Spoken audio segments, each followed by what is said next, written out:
Firman Tuhan saya beri judul The Biggest Duel. Ada duel yang terbesar di sepanjang zaman manusia. Dan sampai selama-lamanya ini akan menjadi duel yang terbesar. Yaitu duel antara Yesus melawan Lucifer. Yang dicatat di dalam Injil Matius, Markus juga mencatat, Lukas juga mencatat.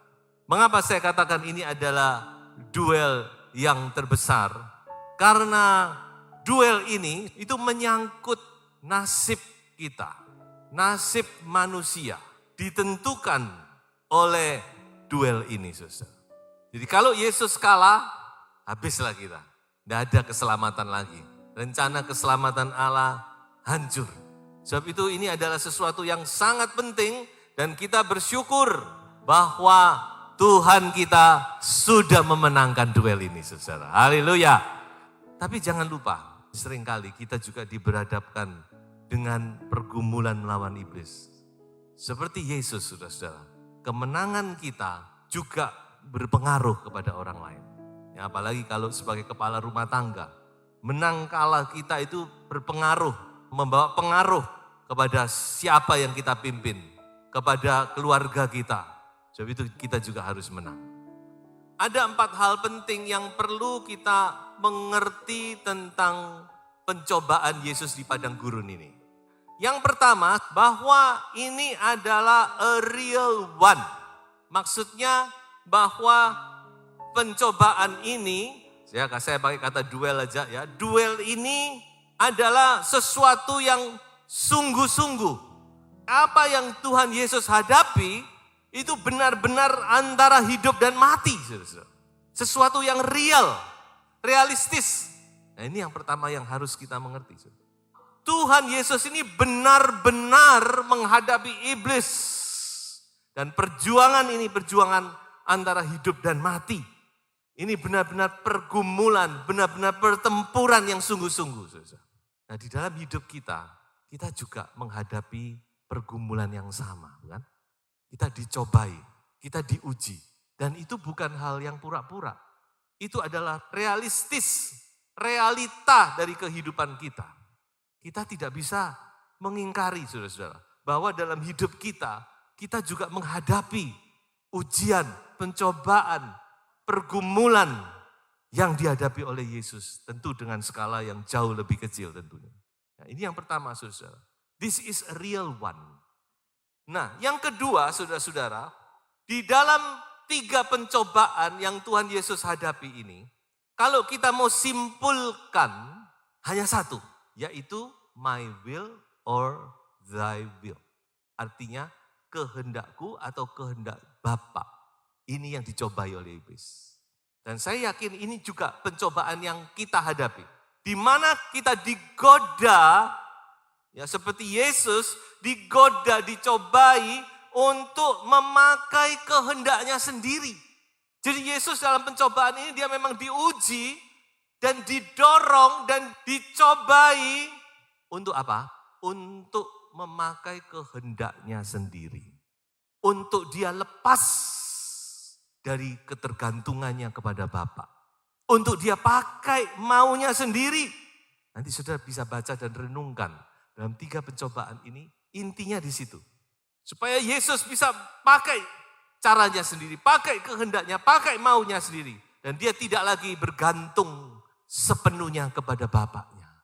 Itu yang mau dibuat oleh iblis. Dan kalau iblis berhasil, berarti Yesus gagal. Makanya setelah melewati pencobaan ini, Tuhan Yesus pernah berkata, aku tidak bisa berbuat apa-apa dari diriku sendiri. Yang aku berbuat itu semua karena Bapa. Ya, sudah bisa catat ayatnya, Yohanes 5 ayat 19 dan ayat yang ke-30, Yohanes 8 ayat 28. Berkali-kali Yesus berkata, aku tidak bisa melakukan apa-apa. Kita bersyukur, saudara. Ini suatu contoh bagi kita. Bagaimana kita juga harus bersandar penuh dalam hidup kita ini. Kalau Yesus saja, Tuhan yang punya kuasa, yang maha kuasa, dia bersandar penuh kepada Bapaknya. Apalagi saudara dan saya. Tidak boleh lepas ketergantungan kita kepada Bapa. Jangan sampai lepas. Yang ketiga ini kita melihat bagaimana Yesus bisa memenangkan pertarungan ini. Dua kunci atau dua senjata Yesus dalam menghadapi iblis, yaitu Roh Kudus dan firman. Dan kedua-duanya ini sama-sama penting, sama-sama perlu. Jadi ingat saudara-saudara, bahwa Yesus dicobai iblis setelah dia dibaptis. Dan saudara bisa membaca dalam Alkitab bahwa pada waktu dia dibaptis, langit terbuka dan Roh Kudus itu turun ke atasnya seperti burung merpati. Dan bahkan dikatakan bahwa Yesus dipimpin oleh Roh Kudus ke padang gurun. Jadi Yesus ini menghadapi iblis dengan keadaan yang penuh, filled with Holy Spirit. Dia penuh dengan Roh Kudus. Nah ini penting. Jadi saudara, mengapa kita dorong jemaat untuk berdoa, untuk menyembah, untuk memohon kepenuhan Roh Kudus. Sebab disinilah pentingnya. Penuh dengan Roh Kudus. Yesus penuh Roh Kudus, saudara-saudara. Dan dia menghadapi iblis. Tapi dia tidak semata-mata mengandalkan kuasa Roh Kudus. Tidak. Saudara membaca, waktu dia menghadapi iblis, dia memakai firman Tuhan. Dia selalu memakai firman. Ada tertulis. Jadi saya boleh katakan, Yesus penuh dengan Roh Kudus dan dia juga penuh dengan firman Allah. Makanya saudara-saudara, kita menjadi anak Tuhan, kita tidak boleh tidak tahu tentang firman. Saudara tidak bisa hanya mengandalkan setiap minggu Anda mendengar firman, Anda merasa cukup, tidak bisa. Saudara. Seperti anak sekolah, cuma mengandalkan di sekolahan, tidak bisa. Ketika dia pulang ke rumah, itu tanggung jawab orang tua untuk mengajar. Pengajaran rumah, itu penting. Tidak bisa, di sekolah kan sudah diajari sopan santun, tidak bisa. Harus diajar lagi. Nah demikian juga saudara mau tahu tentang firman harus banyak belajar, banyak membaca firman. Dan bahkan merenungkan firman. Nanti kapan-kapan kita bicara tentang merenungkan firman. Nah inilah saudara-saudara, senjata yang ampuh untuk menghadapi iblis. Roh Kudus dan firman Tuhan yang berkuasa itu. Pedang roh itu berkuasa dan iblis kalah. Dan yang keempat yang perlu kita mengerti, bahwa pencobaan, ujian yang Yesus hadapi itu bukan semata-mata untuk dirinya sendiri. Memang tentu dirinya sendiri dia harus mengadakan pembuktian bahwa dia menang dalam pencobaan. Tapi jangan lupa, Yesus menghadapi ujian, Yesus dicobai iblis itu untuk saudara dan saya. Makanya dia harus menang. Kemenangannya adalah kemenangan gereja Tuhan. Juga kemenangan saudara dan saya. Haleluya. Mengapa saya katakan demikian? Karena kita yang sudah percaya, kita ada di dalam Yesus. Kita tersembunyi di dalam Yesus, kata Rasul Paulus. Jadi kalau Yesus menang, berarti kita juga menang. Artinya apa? Tuhan sudah menjamin kemenangan itu. Berarti kita juga dapat menang dalam menghadapi iblis. Jadi saudara tidak usah takut.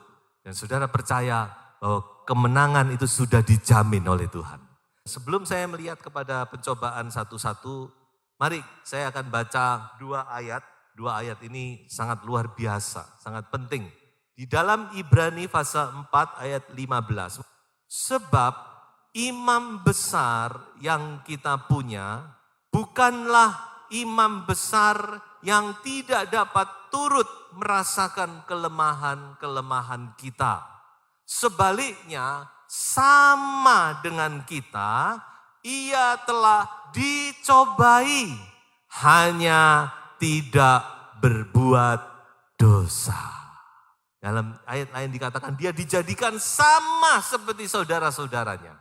So, kalau Yesus tidak sama dengan kita, orang bisa aja, dia pasti menawang, dia Tuhan. Tidak, saudara. Ya, ini misteri memang.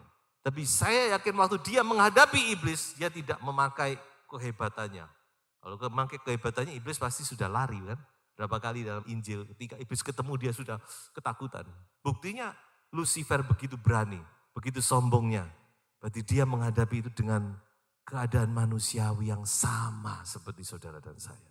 Bedanya cuma satu, dia tidak berbuat dosa, artinya dia menang. Jadi saudara, kalau saudara lemah, saudara tidak usah merasa aku lemah, aku kok begini, saudara tidak usah khawatir. Dikatakan dia dapat turut merasakan, dia mengerti keadaan kita, kelemahan kita, daging kita ini, dia mengerti. Yang kedua, Ibrani 2 ayat 18, 2, 3. Sebab oleh karena ia sendiri telah menderita karena pencobaan, maka ia dapat menolong mereka yang dicobai. Haleluya, haleluya. Jaminan yang luar biasa, saudara. Dalam pencobaan yang saudara hadapi, dan saya yakin mungkin tidak sedikit dari Bapak Ibu sedang menghadapi pencobaan. Dan ayat ini berkata, ia dapat menolong Anda. Ia dapat menolong Bapak Ibu. Kita mau berdoa supaya Tuhan nyatakan pertolongannya itu dalam hidup. Mari sekarang kita melihat lebih detail tentang pencobaan yang Yesus hadapi. Kita melihat dulu dengan pencobaan yang pertama di dalam Injil Matius pasal 4. Maka Yesus dibawa oleh Roh ke padang gurun untuk dicobai iblis. Dan setelah berpuasa 40 hari dan 40 malam, akhirnya laparlah Yesus. Lalu datanglah si pencoba itu dan berkata kepadanya, jika engkau anak Allah, perintahkanlah supaya batu-batu ini menjadi roti. Tetapi Yesus menjawab, ada tertulis, manusia hidup bukan dari roti saja, tetapi dari setiap firman yang keluar dari mulut Allah. Saudara perhatikan pencobaan yang pertama ini, dikatakan bahwa Yesus lapar. Artinya apa? Ada kebutuhan. Dan saudara harus tahu ini bukan sekedar lapar, tapi mungkin lebih tepat ditulis, Yesus sedang kelaparan. Menurut pengalaman dan penyelidikan, saudara, kalau seseorang itu berpuasa, dan saudara mungkin juga pernah alami, mungkin kalau saudara berpuasa 10 hari. Setelah saudara berpuasa kurang lebih 6 hari, ya bahkan masuk 1 minggu, saudara sudah tidak kepingin lagi makan. Sudah tidak lagi ada perasaan lapar. Yang paling lapar itu hari kedua, ketiga, itu paling lapar. Kalau sudah lewat, apalagi sudah hari kelima, keenam, itu sudah tidak terlalu terasa. Apalagi Yesus dipenuhi dengan hadirat Allah, saya yakin dia sudah tidak terlalu terasa lapar. Tetapi, nah ini tetapi, begitu orang itu merasa lapar, kalau puasa panjang, begitu dia merasa lapar, kalau merasa lapar itu muncul kembali, itu berbahaya. Artinya apa? Artinya tubuhnya ini sudah membutuhkan makan dan tidak boleh lagi ditunda. Karena berarti tubuhnya sudah mentok sampai satu titik harus makan. Kalau tidak dia mungkin mati. Nah ini yang dialami Yesus. Aneh bukan? Setelah 40 hari 40 malam merasa lapar. Lah lapar-lapar kok baru munculnya 40 hari 40 malam. Ini lapar yang saya katakan tadi kelaparan. Starvation dalam bahasa Inggris. Starve to death. Dia sudah lapar, begitu lapar dan ini sudah menyangkut mati hidup. Iblis datang. Ini saudara. Ini masalahnya. Iblis tidak datang waktu Yesus kuat, tidak. Tapi waktu Yesus lemah. Saya yakin dia sudah lemah fisiknya. Dia dalam keadaan kelaparan. Kebutuhan yang mendesak untuk makan. Dan iblis muncul. Dia berkata, kamu kok susah-susah sih? Ini batu ini. Jadikan roti. Gampang. Nah, saudara bisa lihat. Dia dicobai untuk memakai kehendaknya sendiri. Adam dan Hawa jatuh masalah perut. Ya toh? Adam dan Hawa bukan seperti Yesus. Yesus Adam terakhir. Adam dan Hawa, Adam pertama dalam keadaan kelimpahan. Dan Tuhan cuma ngomong yang di tengah itu jangan dimakan. Ini sekian ribu, mungkin puluh ribu buah di Taman Eden ini. Silahkan kamu makan. Dan pasti yang termanis terbaik. Karena itu buah sulung bukan. Tapi yang di tengah itu jangan dimakan. Justru itu dimakan. Esau juga jatuh masalah perut. Gara-gara cuma semangkok kacang merah dan dia dalam keadaan lapar juga, saudara-saudara. Habis berburu di padang, dia jual hak kesulungan. Di sini kita melihat Yesus, dia juga diperhadapkan kepada hal yang sama. Instan, ngapain susah-susah, ngapain menunggu Bapak. Nah orang itu kan senang yang instan-instan, saudara-saudara ya.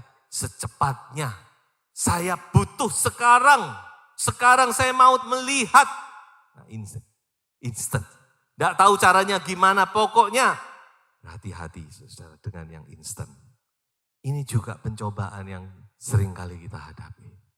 Ada kebutuhan di situ. Saya butuh. Lalu iblis datang menawarkan, ini gampang ini. Ngapain kamu susah-susah? Nah itu saudara. Ngapain kamu menunggu? Nggak usah menunggu. Itu ada Hagar. Nah saudara. Tapi kita bersyukur kepada Tuhan sekali lagi. Karena Tuhan tetap tunduk. Yesus tunduk kepada kehendak Bapa. Dia tunduk sepenuhnya. Dan dia tolak tawaran iblis itu. Lalu bagaimana? Apa iblis langsung berhenti? Tidak.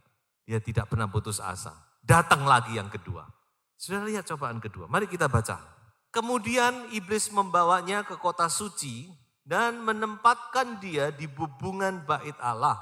Lalu berkata kepadanya, jika engkau anak Allah, jatuhkanlah dirimu ke bawah, sebab ada tertulis mengenai engkau, ia akan memerintahkan malaikat-malaikatnya dan mereka akan menatang engkau di atas tangannya, supaya kakimu jangan terantuk kepada batu.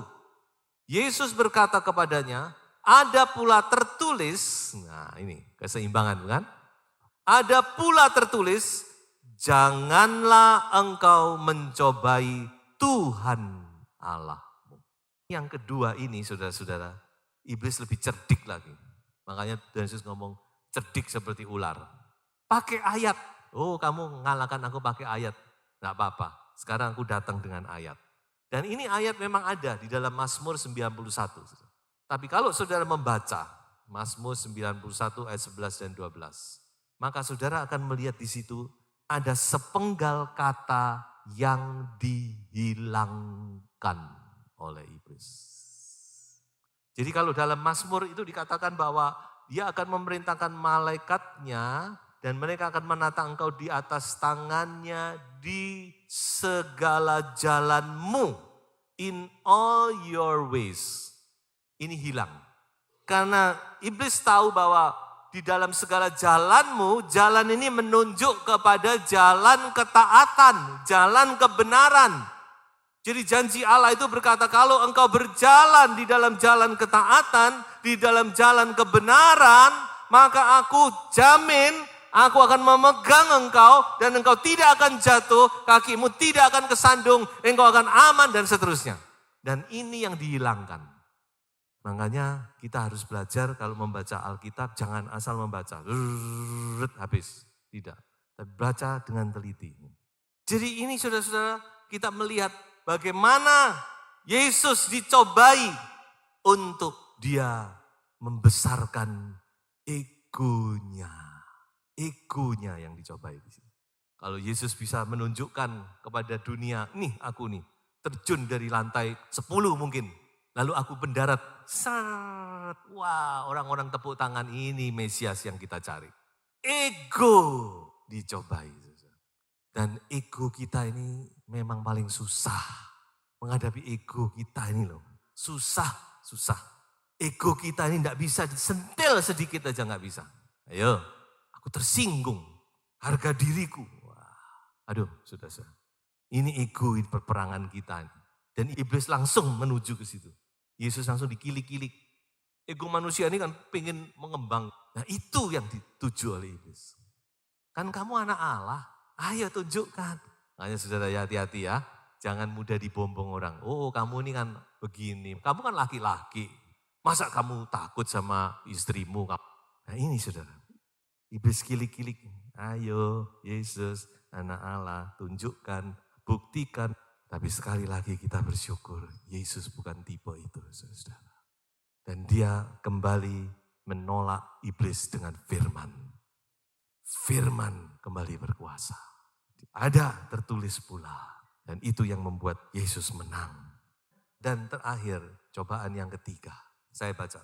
Dan iblis membawanya pula ke atas gunung yang sangat tinggi dan memperlihatkan kepadanya semua kerajaan dunia dengan kemegahannya dan berkata kepadanya, semua itu akan kuberikan kepadamu jika engkau sujud menyembah aku. Maka berkatalah Yesus kepadanya, enyahlah iblis, sebab ada tertulis, engkau harus menyembah Tuhan Allahmu dan hanya kepada Dia sajalah engkau berbakti.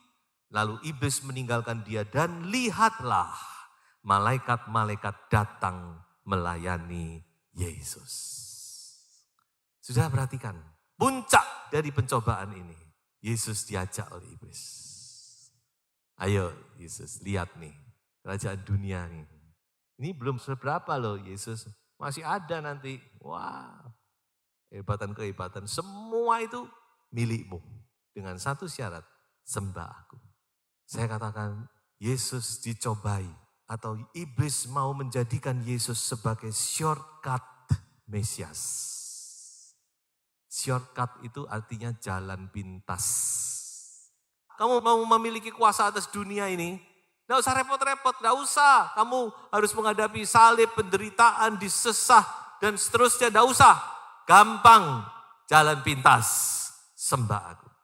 Dan ini memang siapa sih yang mau menderita, ya kan? Saudara ingat waktu Yesus di Taman Getsemani, bahkan Yesus berdoa, Bapak, kalau mungkin lalukan cawan ini daripadaku, tapi bukan kehendakku, melainkan kehendakmu.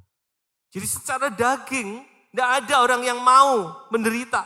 Dan ini yang ditawarkan oleh iblis. Ngapain kamu susah-susah Yesus untuk menjadi penguasa dunia? Ini lo tak berikan sekarang juga. Dan iblis waktu itu memang penguasa sebelum salib. Karena sesudah salib, nah ini saudara. Yesus waktu bangkit dia berkata apa? Segala kuasa baik di bumi dan di surga ada di dalam tanganku. Haleluya. Kalau Yesus ikuti iblis, dia cuma di bumi aja. Tapi di surga dia tidak punya hak. Tapi karena dia menang, dia berkata, segala kuasa baik di bumi dan di surga ada di dalam tanganmu. Bapak menghendaki harus lewat salib. Tidak ada jalan pintas untuk kemuliaan. Tidak ada jalan pintas untuk hidup yang kekal. Tidak ada jalan pintas untuk menjadi gereja pemenang. Kita harus lewati salib. Siapa yang mau melewati salib? Terus terang saya juga tidak mau. Tapi Tuhan Yesus ngomong begini. Matius 16 ayat 24. Lalu Yesus berkata kepada murid-muridnya, setiap orang yang mau mengikut aku, ia harus menyangkal dirinya, memikul salibnya, dan mengikut aku. Ini harga seorang murid. The cost of discipleship. Harga seorang yang mau mengikut, yang mau menjadi murid Yesus. Yaitu salib. Dan kita bersyukur. Yesus menang. Yesus menang. Yesus menang. Haleluya. Dan saudara dan saya pun kita bisa menang.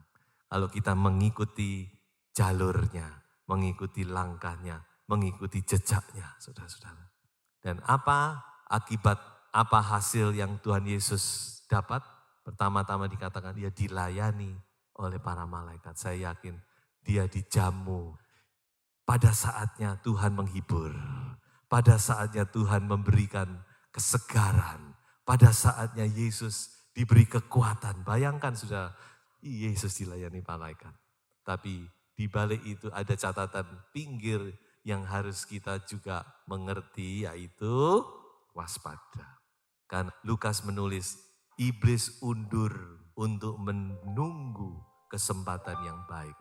Selama kita di dalam dunia ini, memang pergumulan ini akan terus ada. Tapi saudara jangan takut, amin. Saudara tidak sendiri, kita tidak sendiri saudara. Kita ada di dalam Yesus, Yesus sudah menang, berarti kita pun bisa menang, haleluya. Oleh Roh Kudus dan firman Allah, kita akan menang saudara-saudara. Ya, sebab itu sebagai kesimpulan saya, apakah Anda saat ini sedang menghadapi pencobaan?